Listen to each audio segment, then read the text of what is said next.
வச்சு ஒரு snack item தான் செய்ய போகிறோம். ரொம்ப சிம்பிளானதை சீக்கிரமாக செய்யக்கூடிய ஸ்நாக் தான் அது. அதுக்காக உருளைக்கிழங்கு நல்லா வேக வச்சு எடுத்து வச்சுருக்கேன். 2 வெங்காயம் அரிஞ்சு வச்சுருக்கேன், 2 பச்சை மிளகாய் அரிஞ்சு வச்சுருக்கேன், கொஞ்சமாக கொத்தமல்லி அரிஞ்சு வச்சுருக்கேன். இது நம்ம ஃபஸ்ட்டு ஸ்மாஷ் பண்ணிக்குவோம். உருளைக்கிழங்கு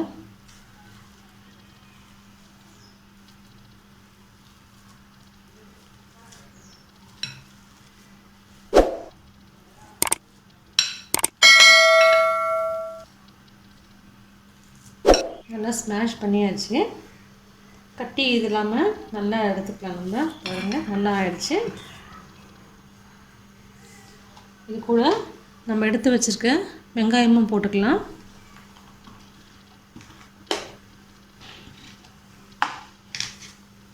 பச்சை மிளகாவே கொத்தமல்லி ஆட் பண்ணிப்போம்.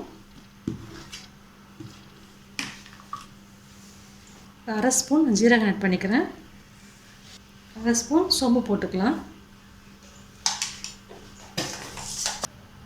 கொஞ்சமாக மஞ்சள் பொடி ஆட் பண்ணிப்போம். நம்ம கலருக்காக கொஞ்சமாக ஒரு 1/2 ஸ்பூன் மிளகாய்த்தூள் ஆட் பண்ணிக்கலாம். 1/2 ஸ்பூன் கரம் மசாலா போட்டுப்போம். தேவையான உப்பு ஆட் பண்ணிக்கலாம்.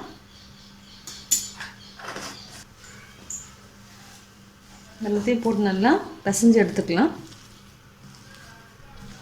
அதோட நம்ம ஒரு 4 ஸ்பூன் ரவை ஆட் பண்ணிக்கலாம். ரவை வந்து ஆப்ஷனல் தான், உங்களுக்கு வேண்டாம்னா விட்டுடலாம். ரவை போட்டிங்கன்னா நல்ல டேஸ்ட் கொடுக்கும், பார்க்குறதுக்கு நல்லாயிருக்கும். அது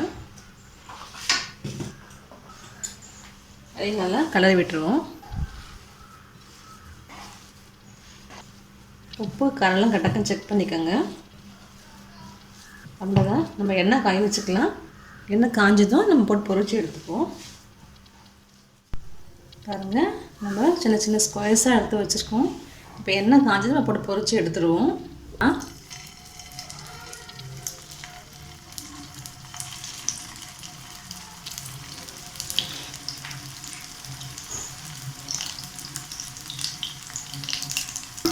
திரும்பி போட்டுக்கலாம் அடுத்த சைடு.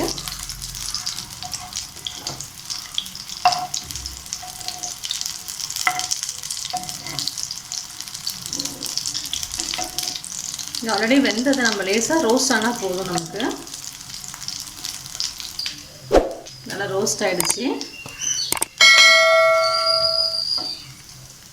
இதை நீங்கள் டீப் ஃப்ரையும் பண்ணலாம், எண்ணெய் போட்டும் பொரிச்சிக்கலாம். பொரிச்சு எடுத்துப்போம்.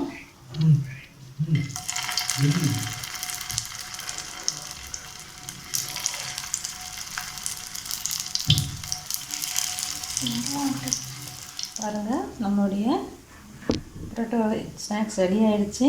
ரொம்ப சுலபமாக செய்கிற ஸ்நாக்ஸ் தான். நல்லா கிறிஸ்பி நல்லாயிருக்கும். ஈவினிங் டைமில் செஞ்சு கொடுத்தீங்கன்னா பசங்க நல்லா விரும்பி சாப்பிடுவாங்க. நீங்களும் செஞ்சு பாருங்கள். கமெண்ட்ஸ் சொல்லுங்கள். தேங்க்யூ.